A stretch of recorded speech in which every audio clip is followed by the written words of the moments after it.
Hello students, welcome to class 11 physics, chapter number 4, motion in a plane. Explain the parallelogram method for vector addition. Also explain that this is comparable to triangle method. We had already discussed about the triangle method for the vector addition, and in this video we are going to see another method for the vector addition, that is the parallelogram method. Here, as you can see in figure A, there is vector A and vector B, and these vector A and vector B is to be added. So select a point O as shown in figure B. That means vector A and vector B are connected with point O. Represent vector A and vector B such that their lengths and direction remain unchanged and their tails remain at O. As you can see over here in vector A and vector B, these two vectors are joined by their tail, and these intersection point of both the vectors, that is the tail of vector A and tail of vector B, are coincident, and that coinciding point is taken as O. Here you have to see that the directions of both these vectors should not change. Draw a parallelogram OPSQ in which vector A and vector B are adjacent sides of it, and draw a diagonal OS from O.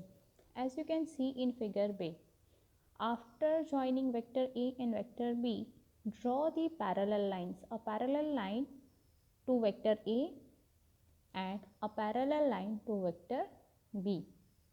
That is, you can see over here, this QS is a parallel line to vector A, and draw this PS line which is parallel to B.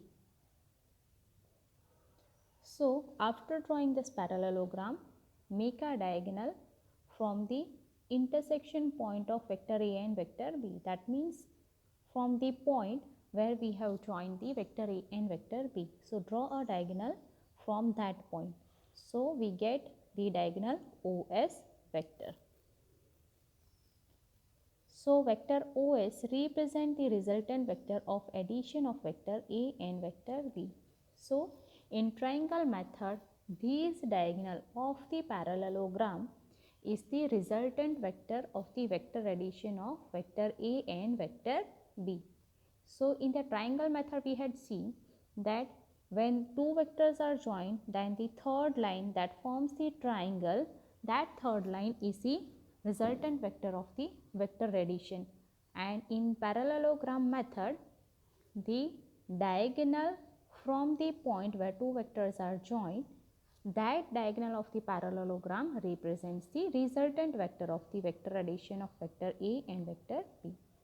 So here OS vector is equals to OP vector plus OQ vector. Here you can see OS vector, that is nothing but the R vector for resultant vector, and OP vector, that is vector A, and OQ vector, that is vector B. So you can write it like this: vector R is equals to vector A plus vector B.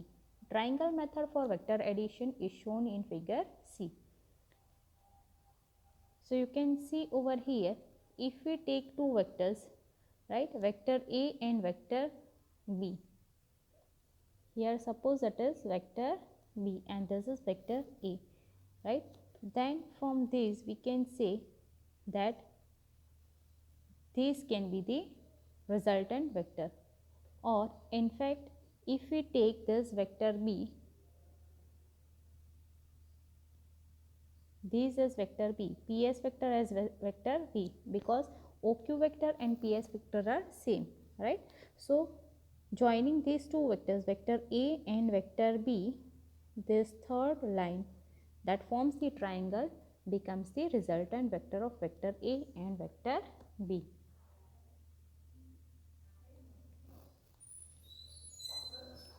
It is clear that both methods give equal resultant vector. Hence, both methods are comparable to each other. So, from the parallelogram method, you can get the triangle method for the vector addition, and so both the methods are comparable. Here, magnitude of the resultant vector is less than or equal to the addition of magnitude of vector A and magnitude of vector B. So students, you may copy down this theory.